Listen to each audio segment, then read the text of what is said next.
Transition. There we go. We are live. All right. We're live. What's up, everyone? And we're back for another grand libertarian discussion. I love it.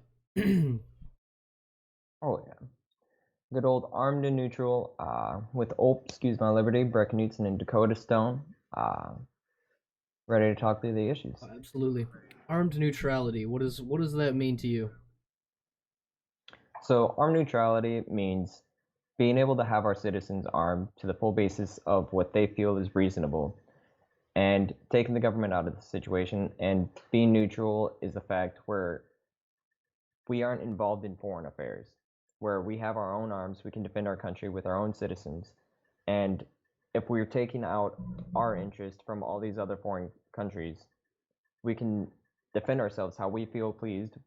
There's no existential threat, and taking away the ability of when we get involved in all these foreign affairs where people actually hate us more in these countries and want to attack us because drone strikes kill like 90% innocent civilians. We saw that with the Obama A lot of administration. innocent deaths. More terrorists create. Exactly. So when all these innocent deaths happen, more people hate us, more terrorist acts happen, and we need to take actions to step back, take away from these zones of being in other countries, and being able to set aside a reasonable cause of having our citizens armed, where if there is a threat, we can neutralize it without needing a military in action 24/7. Absolutely, and I think that's the main thing is we as a nation don't have to have soldiers on the ground at all times in all these various different countries. And I mean, there's accusations flying around about the federal government about resource grabs and we basically just going into countries to loot them. And the people that really suffer the most in those situations because are the soldiers in the long run. The guys that are exposed to the real horrors of war, the things that you can't even fathom. My uncle, he was a staff sergeant in Afghanistan back in 2004. I can't even remember, and he'll be the first to tell you that when you're on the ground, things don't always go as planned. Absolutely not, and a lot of innocent people get caught in that crossfire. And whether people cover that up, whether soldiers cover that up to protect themselves, or whether the United States military does it for them. Either way, those men shouldn't have been put in that position. So with armed neutrality, armed, what does Jo Jorgensen refer to as neutrality and peace? I don't like how she refers to it as saying, I want to turn the United States into one giant Switzerland. That's not really a good way of putting it. What she means is the policies that Switzerland has instilled in their military service, and that's armed neutrality. Switzerland is not involved in any foreign affairs. They're prepared, obviously, for anybody that wants to be aggressive towards them and attack their nation, and that's where the United States needs to dial it back.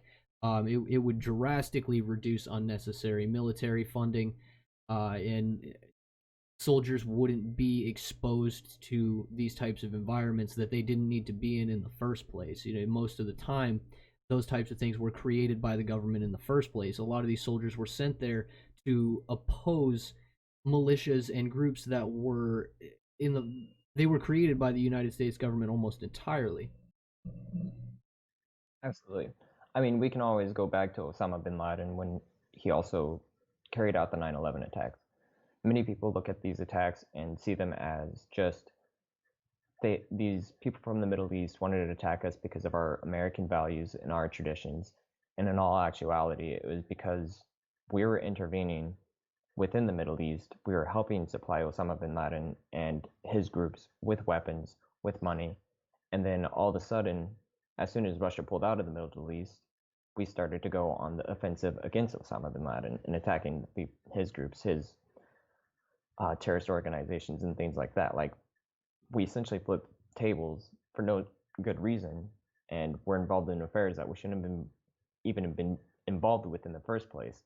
So we're taking all these actions, and we're creating more enemies than helping anything. We were essentially in the Middle East in the first place just because Russia was there, and it's we didn't need to be involved in the first place. 9/11 wouldn't have happened if we weren't in the Middle East.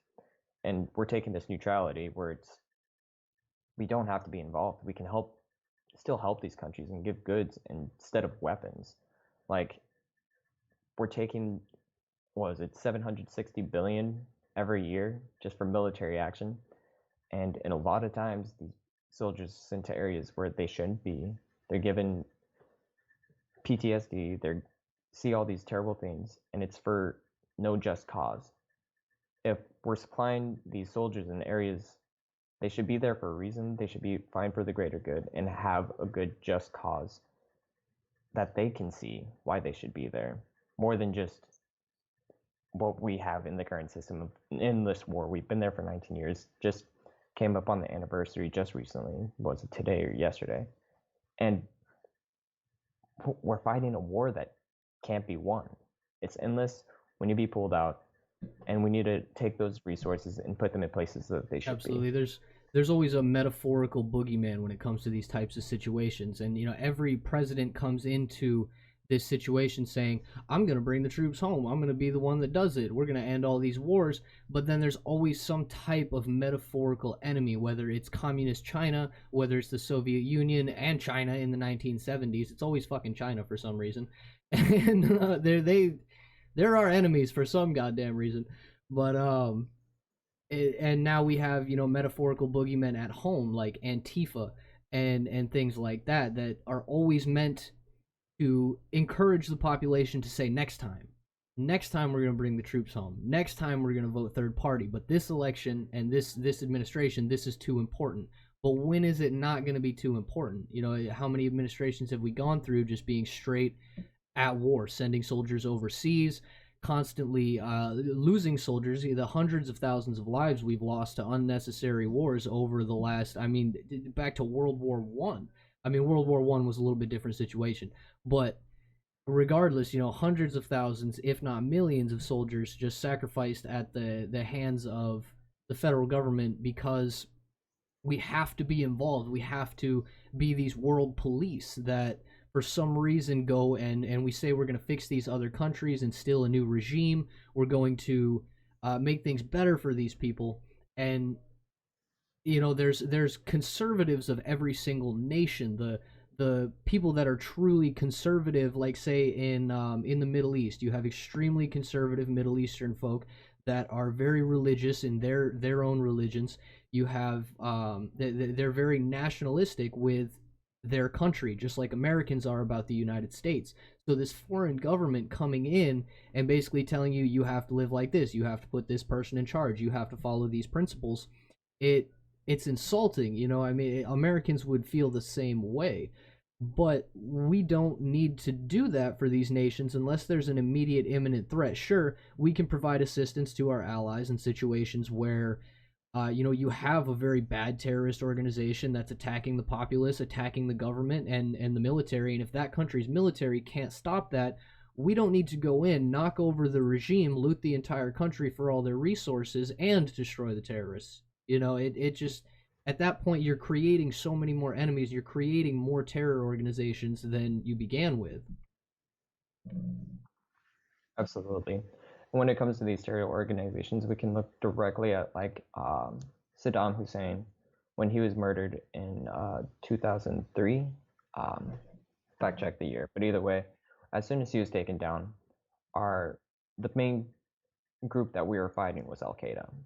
When we went in Iraq, we were fighting Al Qaeda. As soon as Saddam Hussein was taken down, Al Qaeda numbers rose completely.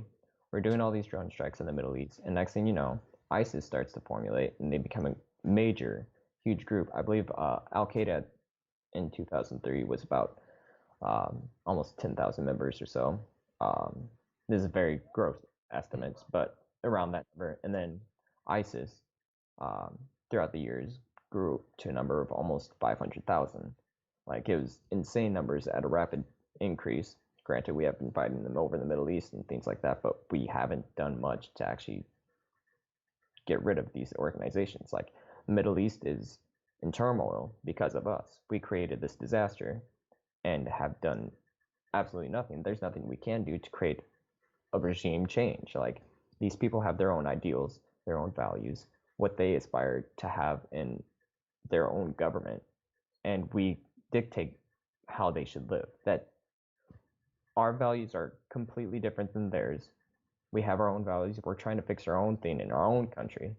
We don't know how to run it properly. How do we expect to shove that up onto another country that has absolutely no idea how we live, and they just expect to live a certain way? Exactly. And how would Americans feel if, for example, China, our greatest enemy ever, um, I'm kidding, but how would Americans feel if China came over here and said, "All right, Americans, you can't fucking take care of yourself. You can't do shit yourself, you dumb bastards. Uh, we're gonna pick who's gonna be in charge because we like them because we have the best relationship with this person. You're gonna go along with it, and well, if you do anything, we're just gonna label you as a terrorist group and we're gonna drone strike all your families." Like, no, but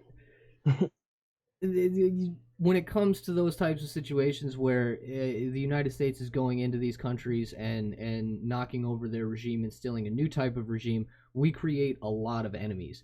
We create more enemies than what were already there, and oftentimes they come back larger. They come back with more numbers, and I kind of forgot my second point I was gonna make on that, but carry on.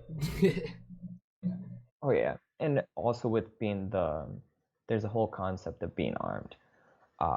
We can see with multiple instances where members will be armed, and the person who is armed, like let's say, take for example the church in Texas a couple of years back.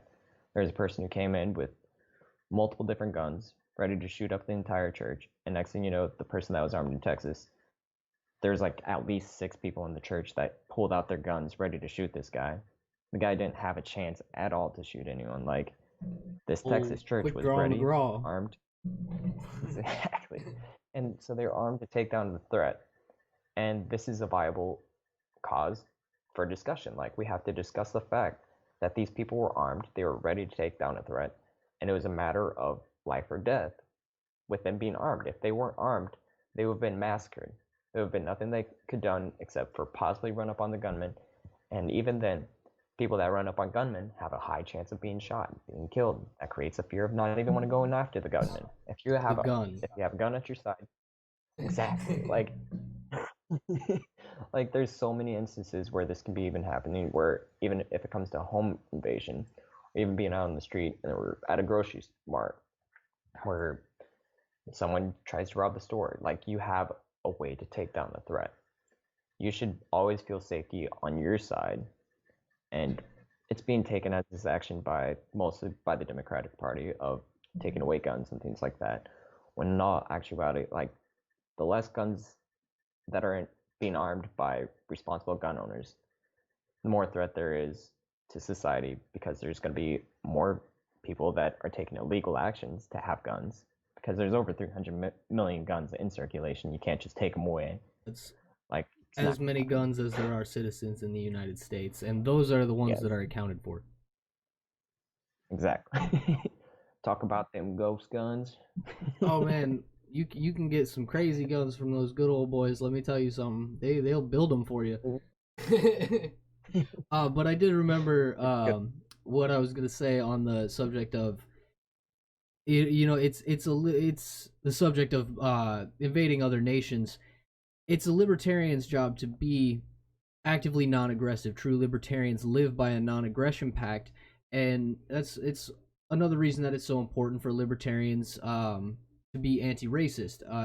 Reasons like that. We abide by non-aggression pacts. We're not going to disturb you. You're not going to disturb us. But as soon as someone disturbs your way of life, as long as it's not bothering anybody else, it's also a libertarian's job to fight by your side.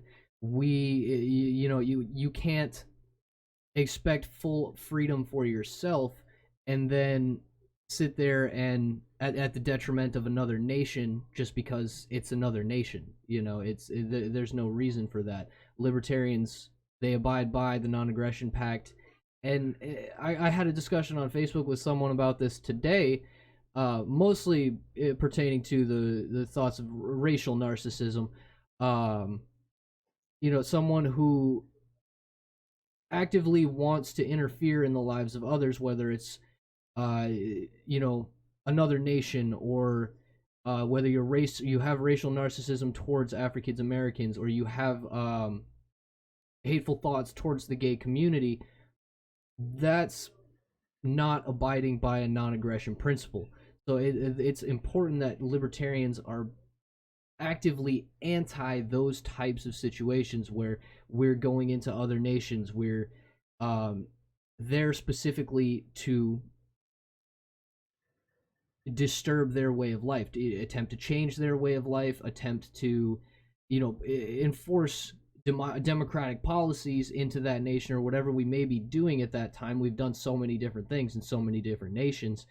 It's important for libertarians to be against those things, and I think that's a part of libertarianism that a lot of people miss. Is the fact that libertarians aren't about, yes, we want our guns, we want our protection, but we're not about being on the offensive in every single situation, only on the defense for our lives and the lives of other people living by those principles. Absolutely, and like that's put it perfectly, where it's like we're strictly on the defensive. I don't know any instance where a libertarian could ever be on the offensive of trying to derive and take someone else's stances and set them aside and completely castrate their opinion or something like that. Like, sure, there's infighting and stuff like that, but taking the physical approach to where if there's a disagreement, a libertarian should have the stance of, okay, I have my opinion, things like that, but if you take a physical approach towards me, I have the right to defend myself. The non-aggression principle is simply there, in fact, just to say, we'll take no actions to impede on your rights, no matter what. Like, that's flat out it. You have your life, we have our life, and if we can live at that, even if we disagree with each other, that's fine. As long as the actions that you're taking, or your narcissistic intentions, whatever they may be, aren't to interfere with the life of someone else. And that goes right hand in hand with peace and neutrality, armed and neutral, purely defensive. We protect what is ours. Absolutely. Your brother, he commented, he said pew pew. I think that's John. What's Yeah, going yeah. on, John? The man, the myth, the legend. The John. legend. I used to catch on his baseball team, and when he would pitch, well, sometimes, not always. And back when we were like 12 years old, dude, like fucking That's insane. almost 15 years ago. Damn. Man. Yeah, that was a Yeah. minute ago. He said that was a minute ago. But absolutely. And overall, the armed and neutral approach is it. Not only is it about not taking over all these other countries going through regime changes and things like that, but you also have the fiscal responsibility. Currently, every year we're going trillions into debt, and almost a third of our budget goes towards the military, just the military. We have the highest spending per any military per capita outright. Like, nobody even tries to compete with us. And it's a matter of this military or military, I can't even talk, military industrial complex. So it comes into the fact of wanting to show how tough we are and how ready we are, but in all actuality, like, we have billions and billions and billions of dollars wasting away. These resources could be used for helping other American citizens, setting aside where we don't even have the taxes in the first place, towards just you keep your own money and you put that money where you deserve. You put it where you think it should go. And it's a matter of fact of just we shouldn't be wasting all this money on a military that isn't needed. We don't need to be in the Middle East. We don't need to be pushing out all these ships. Like, let's take the LSD, or not LSDs, LCUs in the Navy.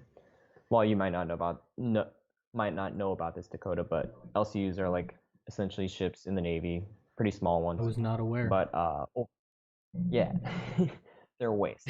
Essentially, just well, patrol the coastlines and things like that, and almost anyone in the Navy realizes that they break down half the time, they're a waste of money, and outright we build these ships continually, and they're wasting away our money. It's absolute waste, millions of dollars for one ship that we hardly ever use. And then there's DDG 1000 series. These ships are destroyers, but they break down all the time. Their equipment doesn't work properly. We had to tow a DDG 1000 through the Panama Canal and stuff like that. Like, it's a waste of money, and for that one ship, just one DDG 1000 costs over, what was it, $6 billion? $6 billion for one ship that doesn't work, breaks down constantly, and continually has more money put into it for no good reason. See, And that's just because that's even a little tidbit that I didn't even know, and that's always a touchy subject for people because when you talk about the military budget and taking money away from the military budget, people get a bit upset about what about the soldiers' pay? Obviously, soldiers deserve to make more money. Obviously, people that are fighting overseas for this country, they should be making way more money than they are. I can't put a number on it, but when it comes to Jo Jorgensen and the Libertarian Party's policies towards defunding the military, that isn't what they have in mind. They're more referring to the unnecessary spending. The billions and billions of dollars that go absolutely nowhere and fund things that we don't need or are going to use in the future. It's absurd. It's astronomical. The tax money that would be reallocated from that type and overseas ventures, obviously being over boots on the ground, having soldiers all over the place, the amount of tax money that would be saved just from reducing the unnecessary spending, bringing everybody home, shutting down whatever we have set up overseas, where it's necessary, because obviously we can't shut down our embassies everywhere. That's just not even an option, because those are used for a lot of different things other than war. Um, so, and I mean, embassies aren't even used for war to begin with. I mean, like bases, military bases, and shit like that, where we don't need them. Um, but it's the money that would be saved from reducing all of these things. It would be absurd. We'd be able to pay the troops so much more. I mean, even if you just if you go and you calculate the amount that the federal government makes on income tax just purely using lowball estimates, it's absurd. It's like you sit there and you're just like, where does all this money go? But I do have a clip here from Jo Jorgensen that I can play, and on her stance on peace and neutrality. It's just a quick 41-second video if you want to watch that. Oh yeah. Get it pulled up.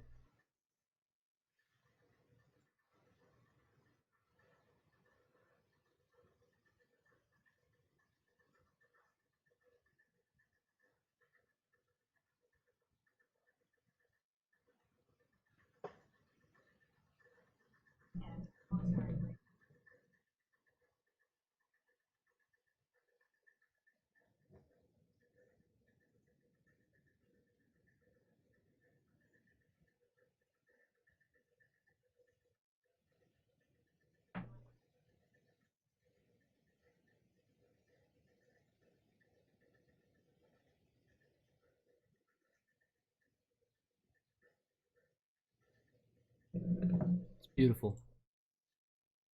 Oh yeah. Beautiful. And that was really just a quick way of her saying it. If you do visit Jo Jorgensen's website and you read through her issues and the main thing that she's going to be touching on during her presidency, if she does become president, if she were to become president, the things that she would be working on that the Democrats and the Republicans simply aren't focused on. She has in-depth paragraphs and paragraphs on each issue of detailing the problem and outlining the solution.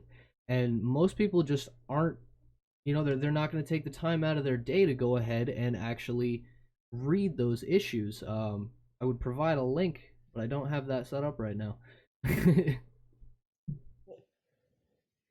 I mean, yeah, just taking the main approach of going to her website.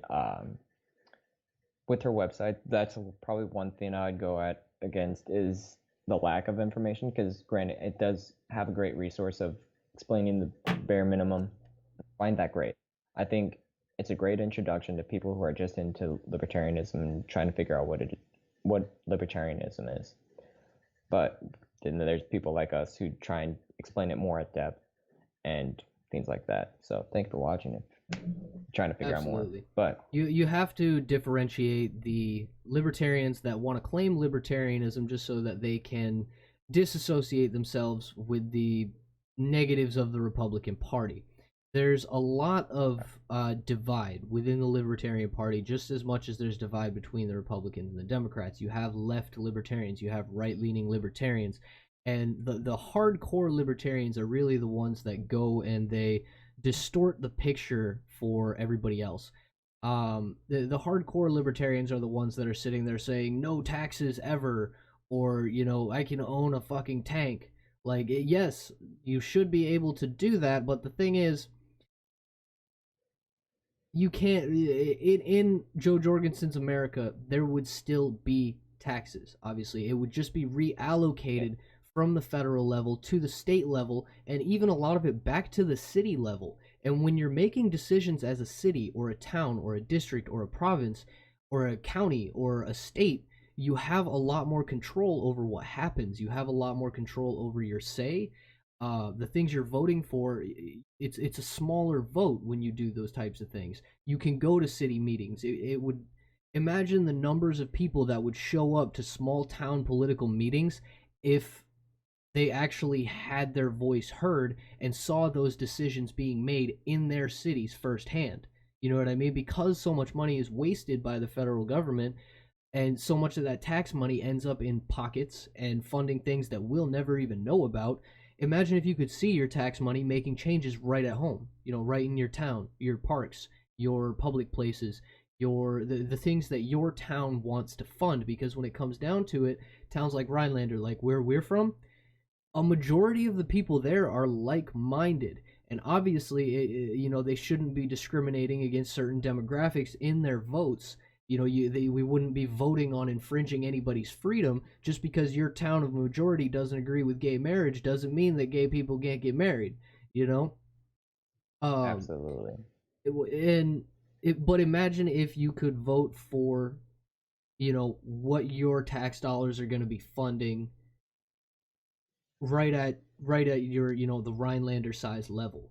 That would benefit small town America, rural America so much, and it would take so much of the argument out of the whole Democrat Republican bullshit, because your mayor. You know what I mean? Like, he went to high school with your grandparents. Like, it's um but it would be And much easier.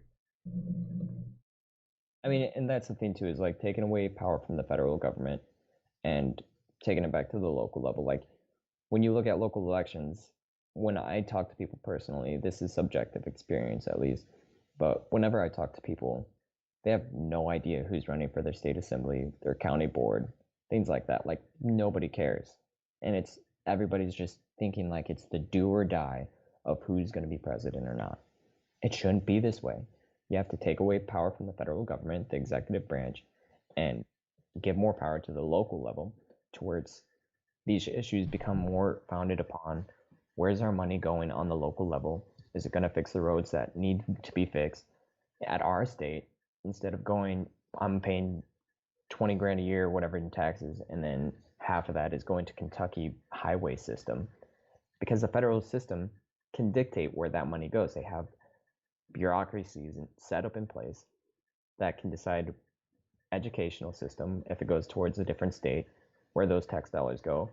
And it's all in place when it shouldn't be. Like, the federal government should not be in control of another state's money going towards another state. Your local level should be in decision of how you want to open up your school, how you want to build your highways, anything. Like, it comes down to the local level, the state level.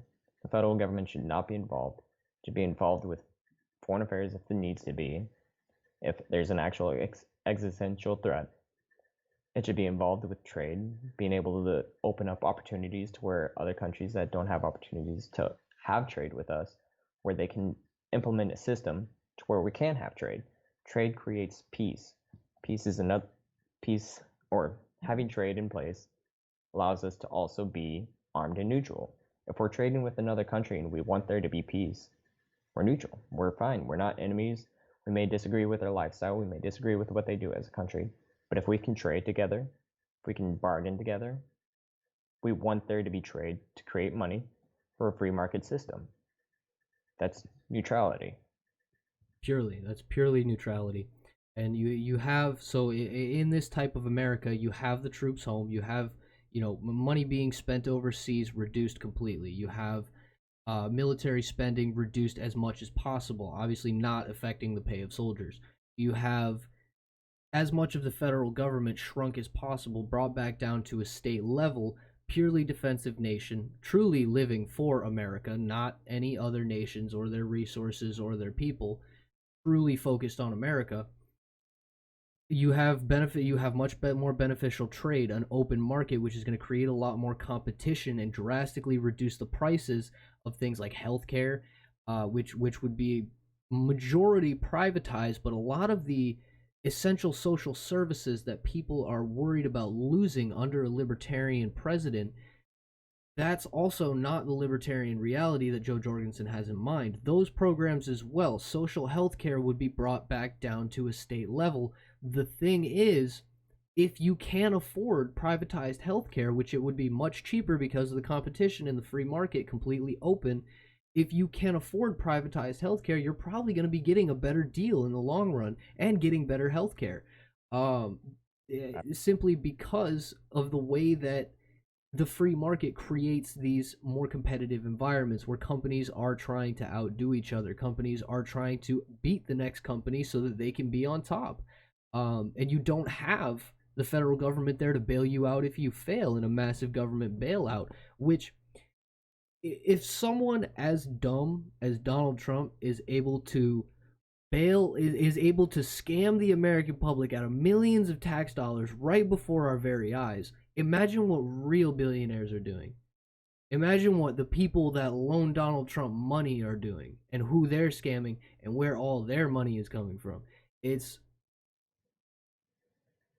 I'm being a bit facetious, but um, imagine what these elites are doing with their money. Imagine where it's coming from. Just look at how they operate. We have a grade A example running our country right now. It's a complete sham. Um, Yep. and go ahead. What were you gonna say?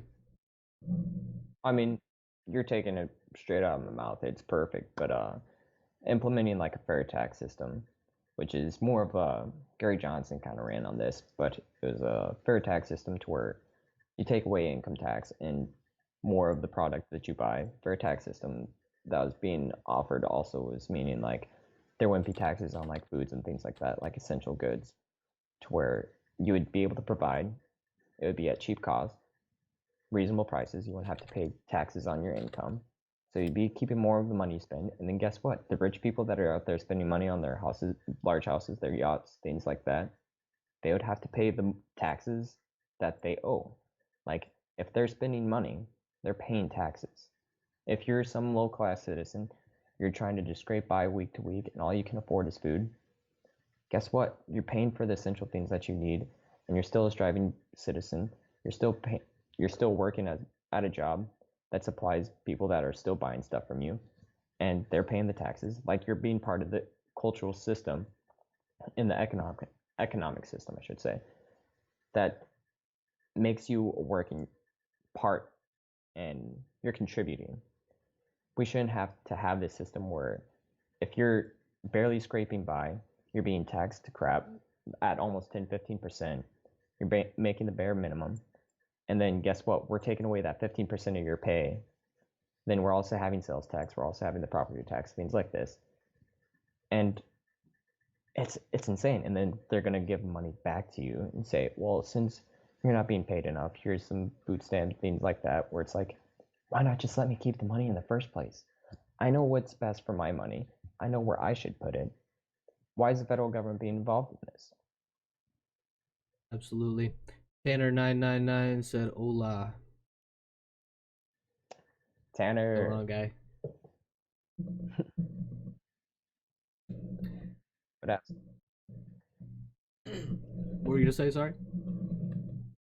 oh, I'm just overall, we're taken into the system of federal bureaucracies thinking that they know what's best.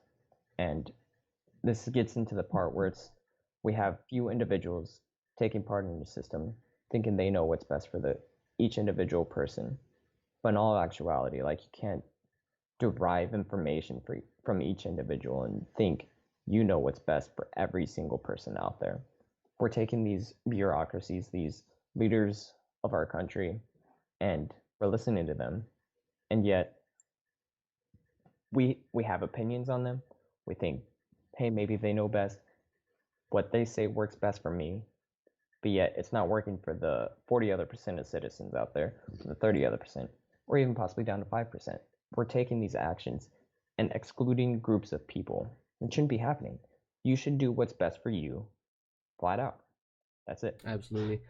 Tanner said, just trying to learn the basics of all this. I'm very confused as of what to stand with. And I think that's the case for a lot of Republicans and Democrats right now. And both sides will tell you that libertarians are taking vote from their candidate, and hopefully we're taking votes from both of them. But I don't see that as a negative.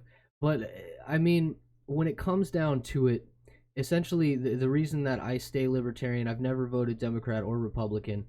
I thought I was conservative, but I've been watching some of your videos and it's interesting. I want to learn more. Absolutely.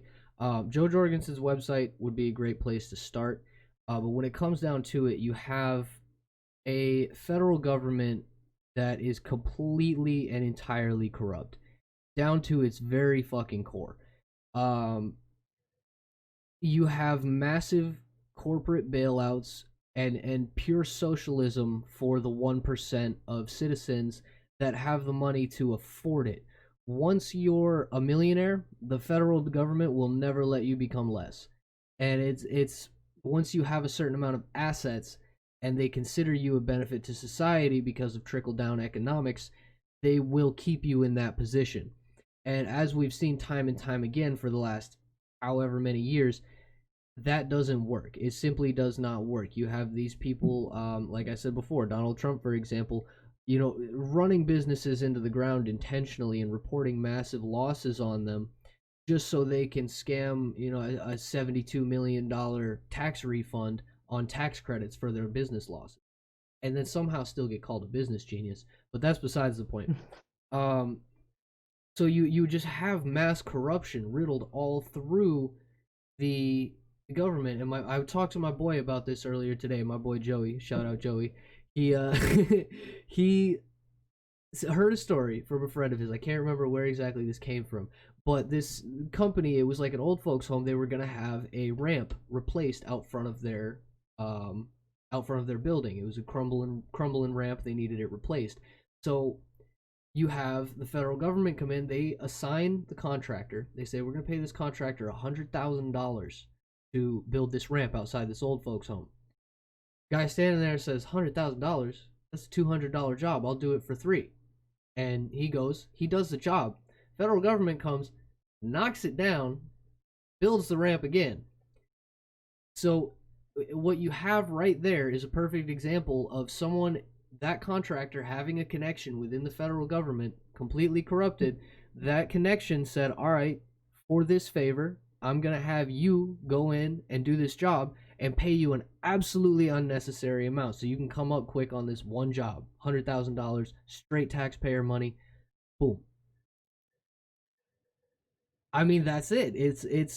I thought I had an end there, but that's, just what you have complete corruption, all the way from the bottom level to the top, all the way to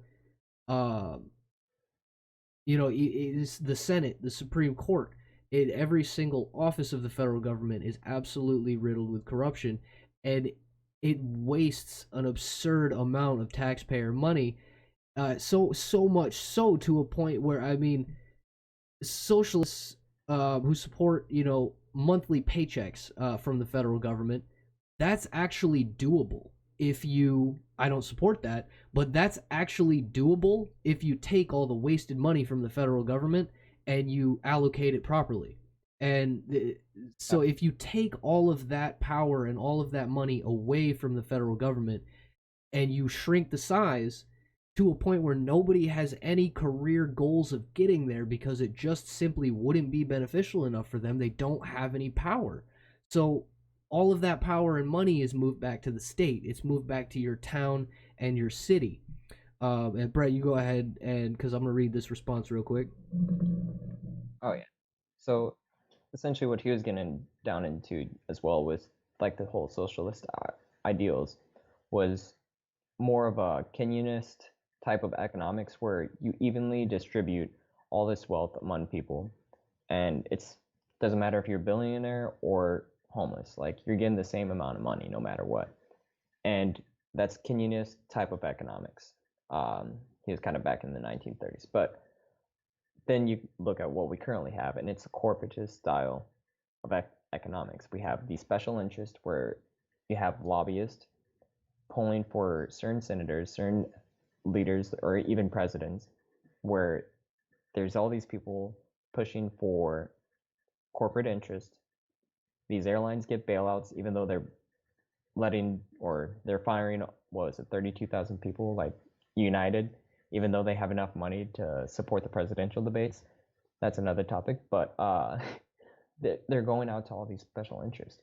And instead of being a corporatist type of socialism, so it's socialism for the rich, but capitalism for the poor, as Dakota likes to put it. But we have to look at it if people need to have this free market system in place and being able to try on their own how they feel.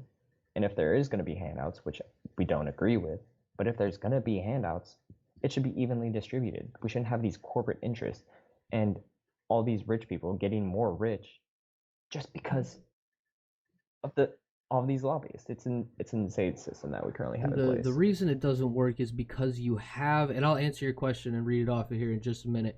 But the reason it doesn't work is because it's not in a multimillionaire's best interest to pour his multi-million dollars back into his failing company when he can just bail it out with taxpayer funds. Even though he's already rich, it's not. Why would he spend that money? He doesn't have to. You know, he's not gonna. He's not even paying his employees properly. Why would he try to save his business? But he said, um, that someone had told him the Democratic Party formed the Libertarian Party to draw conservatives and other third parties from voting Republican. And I don't think there's any truth behind that because I hear the same thing from Democrats that say libertarians are just there to draw votes away from Joe Biden and the Democratic nominees, and I heard that with Gary Johnson, with Hillary. And I think every single year that's pretty much the argument because every single year there's always this crisis. There's always, this election is too important for you to worry about your radical ideas. Um, so you have to, this election needs to be a deciding factor. You have to choose the better of two evils because if the other side wins, if that other side wins, you're done for. You're over. And that's, we've seen that every single year for how many election cycles, and this crisis never comes to fruition. People thought that Republicans were going to destroy all their civil rights and Democrats were going to destroy all their civil rights 20 years ago. We're still saying the same thing now, but I mean, and of course the federal government and these presidents, they have infringed on your civil rights many, many times over. And not specifically everybody's civil rights, but certain demographic civil rights. But it's too much power. I mean, and this is the thing too. So, me personally, if it came down to it, I probably would have voted Democratic Party this year if they had the right people in place, like Tulsi Gabbard. I probably would have voted for her. She was anti-war. She had some democratic policies that I really didn't like, but the anti-war and also just some of her economic policies, some of them, just some of them, I liked. I liked her platform, and she probably would have earned my vote over Donald Trump. Definitely would have. So it's one of those things where like I like a lot of Democratic leaders. I was probably pulled away from the Democratic Party rather than the Republican. And we also have in place, like, if the Democratic Party really wanted to push these Libertarian Party candidates, they would probably talk about them more. They would probably push these candidates and be like, well, look at this guy. Look at this Republicans, go vote for him instead. But they don't. They realize that we are a threat to both parties. The Libertarian Party is something to be looked at and be reckoned with. We pull parties from the Democratic Party, we pull from the Republican Party. We're on track to establish change, and it isn't going to change anytime soon. We're just going to keep gaining more power and more Absolutely. power. I mean, And essentially giving the numbers double every single year, and at first you're doubling a few 100,000, but then you're doubling 1 million, and then you're doubling 2 million, and then after that we doubled 4 million with Gary Johnson. And if that trend continues at 8 to 10 million votes, that's a good 8 to 10% of the entire population. And it might even exceed that, because Joe Jorgensen has probably the most popular libertarian platform I've ever seen. um and more supporters than I've ever seen in the past. So it's definitely something that's on the rise, and a lot of people seem to forget that the United States wasn't founded on conservatism. It wasn't founded on liberalism, or it wasn't. I mean, if anything, it was fucking founded on anarchy. But libertarianism is about as close to the United States core beliefs that it was founded on as you can get. So then you started having, I mean, separate conservatives. They honestly bring a lot of church and state together, and that's a no-no for me. I mean, I was pulled from the Democratic Party as well, if anything. But one of my major issues with the conservative and Republican Party is the fact that religion needs to stay out of politics. And that's just my personal opinion. That's not how all libertarians feel. And that's, I run into libertarians who are conflicted with that, because they have their views on religion, they have their own religions, and I respect that. But it needs to, most of a majority, if not 100% of the time, stay out of our politics for those reasons. And that's what really pushes me away from conservatism when it comes down to it. I agree with a lot of conservative policies, but I don't really consider them conservative policies, because they ring true for a lot of Democrats and libertarians and Republicans and anarchists and communists and socialists. And you can't put an exact finger on what exactly these categories mean.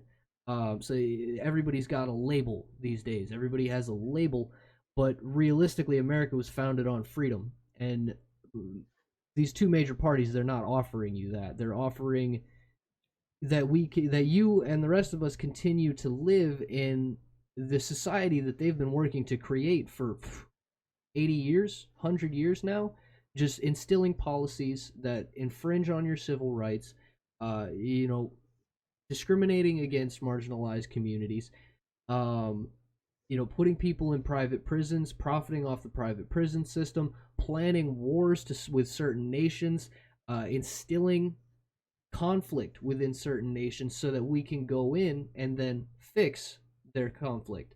It's just been 100 years of trying to get us to this point, and now look, everybody's ready to snap. Everybody's ready to break. It's not going good for the two parties right now. Absolutely. I mean, that's like, you hit it to a T. It's one of those things where, take me for example, I'm hardline Christian. I have a lot of morals. Me personally, I don't agree with abortion and things like that, but I understand that other people have these beliefs, and it's like they have a different value on what a life is. For me, I believe conception is life, but that's me. I don't want to force my beliefs on other people. I understand that other people don't believe a life is a life until 20 weeks or whatever it is. I do think there should be almost a hard line, like there shouldn't be 9-month abortions. I believe in right to life. I believe in, so right to life is also another thing where it's like, if an abortion takes place and the baby is still a viable life, I think that measures should be taken and ensured that the baby lives. Like, if the baby has a right to live and is fighting for life, it should be able to give, or should be given the opportunity to live. It's simple as that. Like, there's infringement of life. So you take these steps as much as possible to not infringe on other people's beliefs, because a life is life. and we all disagree on when it starts and things like that. Like, there's so many different examples of like where my Christianity and what I believe may conflict with what politics are. Like, I don't believe in using certain drugs, but that doesn't mean I'm going to force other people not to use those drugs.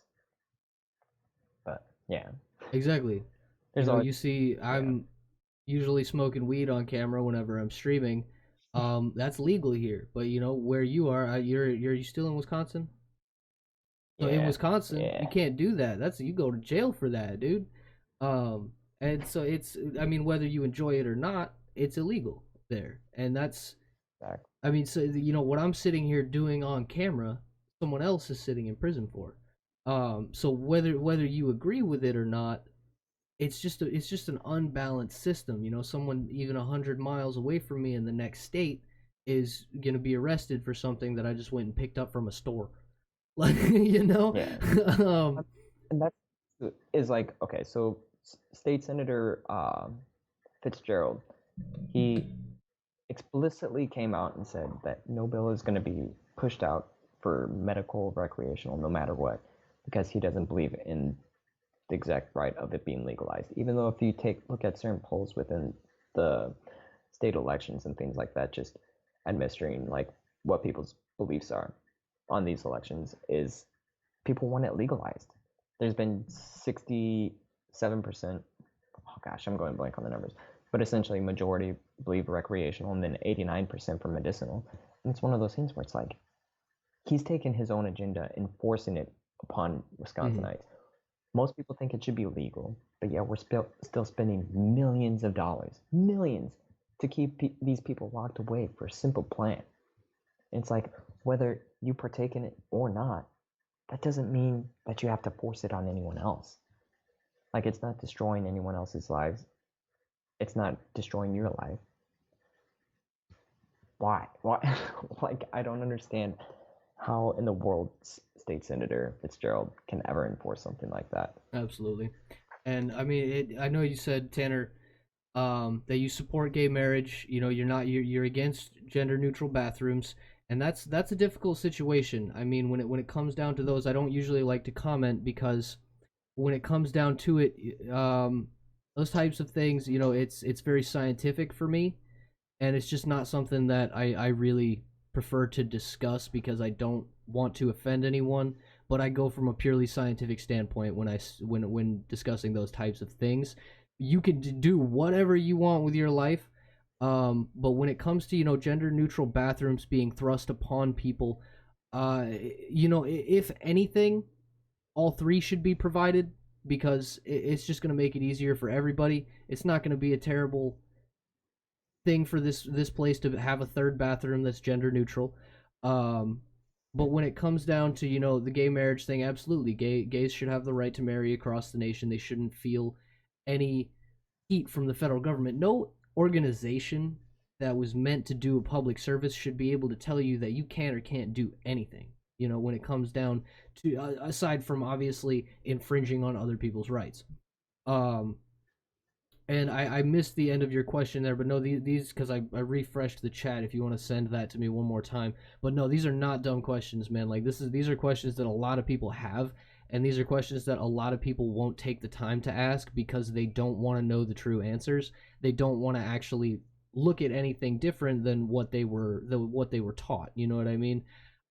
Especially when it comes to conservatives, and with a lot of Democrats and the liberal side of things. I mostly contribute it to the younger demographic. They're younger, they're more emotional about these things because realistically, the world that was left behind for this younger generation, the country that was left behind for this younger generation, a lot of people feel like, you know, this is not worth fighting for anymore. You know, that's why you're seeing so much mental health issues, so many suicides, so many suicidal attempts in the United States these days. Astronomical numbers than what we higher than what we used to see. And you send me the rest of the question. So with the whole law enforcement being reformed, absolutely, police officers need to be able to do their job. But the thing is, defunding the police isn't about taking things away from the police that aren't essential to them. It's about getting rid of the excess militarization in the police force. Um, and a good example would be a situation where I just read about this. I can't remember the gentleman's name, but he was a black gentleman, and he was at a convenience store where he was breaking up a domestic dispute. This was very recent. It was on like October 3rd, and he was breaking up a domestic dispute outside of the convenience store. An officer showed up, and he actually went up and greeted the officer. And he asked him, he said, "You good?" And he went to shake his hand. He said, "Are you good?" And the officer just perceived that he was drunk, I guess. Went to arrest the man, even though that's not what he was called there for. And because the man was like, "No, I'm not. This isn't." He was like, "This isn't what's happening. They haven't released the body cam footage yet. I'm eager to see that." But he pulled out a taser and he tased him, and that's as about as lethal as this confrontation should have gotten. It never should have gotten to the point of him being tased, but the fact that this man was then shot 3 times and killed after being tased for what? Because you are a bad police officer? Like you made a bad misconception about somebody, and now he's dead. He's lying on that That officer has been charged with murder. We obviously within a few days, so that they did what they were supposed to do in that situation. But it's about retraining these officers. Obviously, that dude never should have become a police officer. He never should have been there because he was scared. He was obviously harboring racial thoughts because why else would you be scared of a muscular black man if you're not harboring any racial thoughts towards him? Why would you assume he was drunk? I don't understand how that happens. Um, this man just never should have become a police officer. So it's really about restructuring the training of these police officers, restructuring how law enforcement handles these situations, possibly sending these situations to different organizations, because you hear a lot of people talking about, what's a social worker going to do when she shows up to stop a 350-pound man with a knife? Obviously a fucking social worker isn't going to show up to deal with that. There's going to be an officer escort or something, you know what I mean? Like, they're not just going to send the 100-pound little social worker girl to go deal with this man. Like, you know what I mean? I mean, and that's one thing to take into perspective too, is like you look at all these mental hospitals and things like that. Like there's still these lunatics, like, or I shouldn't say lunatics, like mentally unharbored people, where they have a hard time with their mental health and they attack and go out on the loose. How many people are killed inside these mental hospitals? Slim to none. And so it's one of those things where we have to contribute the fact of like we have to understand how to negate the social structure of pretty much attacking people that are also have mental issues, people that did nothing wrong, and learn how to go into a put like because that's the thing too. It's like when an officer is called into action, a lot of times they have high adrenaline. They don't know what's going on exactly. They're just given a small tidbit of information from the dispatch, and they go into this situation blind. A lot of Sometimes, the like, time, but it's not knowing what's going to happen. exactly. So I mean, I understand the rationale of fear. It's not one of those things where we should condemn every cop. Cops do an amazing job in a lot of situations. They don't get credit when they deserve it, but it's a matter of fact that these cops are a lot of cops are good people. But when these good people are held responsible to because of these bad actions that bad officers do, and guess what? Like they're unionized to the fact where it's like if a bad officer makes a bad action, these good officers have no reason to report them. In fact, when they do report these bad officers, a lot of times they can be fired. They're put away in desk job or anything like that just to keep them out of the situation, keep them out of the light to where they won't report these people. It's an abuse of the system. So we have to change the system. We have to make it to where bad cops are no longer cops. These good cops get the pay that they deserve, they get the training they deserve, and it isn't a matter of trying to condemn cops. I don't know. Like I think the left a lot of times condemns all cops. And even sometimes I can sound like I'm super anti-cop, but it's just a more or less of a argument of trying to attack the bad cops. The bad cops are the real situation that we have to attack. We have to restructure the system to where they can be disciplined, kicked out, or even go to jail like they should. But yeah. Absolutely. No, it's not about having no police officers. And when you see people talking about, oh, if Joe Biden becomes president, you won't have any police officers. They're they're an idiot. I'm sorry. That's just what an absurd thing to say. But it's about retraining, restructuring, and side note, better allocation of those resources. Cops wouldn't be losing money. More of that money would be going into paying better cops more money. You know, they've gone through more extensive training. There's more money available for things like raises and higher pay. Obviously, they would be compensated a lot better, but their duties would be keeping the peace. If someone is attacking a police officer, someone pulls a gun and they try to shoot a police officer, obviously they're going to use lethal force, and you're going to get, somebody's going to get shot, whether it's the police officer or the citizen. But people that are unarmed right now are being killed at alarming rates, at extremely high numbers, not seen in any other countries right now. And speaking Yeah. from a personal point of view, career wise, I've been inside those places, where you have, nurses and things like that taking care of criminally insane people. And I mean, they have the resources to subdue people. I've seen a 100-pound nurse stick a 300-pound man with a needle, and he went to sleep like a baby, right in her lap. It was, but you know, it's definitely something that, cops. Nobody wants to do away with the police. I respect police officers. Obviously, there's a lot of bad cops that ruin the name for them. Because corruption runs through police departments just like it runs through the federal government, just like it runs through, the next industry. It's human nature, I suppose, but we need to be actively anti-corruption as much as we are actively anti everything else. Absolutely. And that's another thing to look at too, is like you were mentioning earlier, like cops getting more pay and pay raises and things like that, getting what they deserve. And some people look at, well, defund the police. Well, that means they'll get less pay. It's just like the military.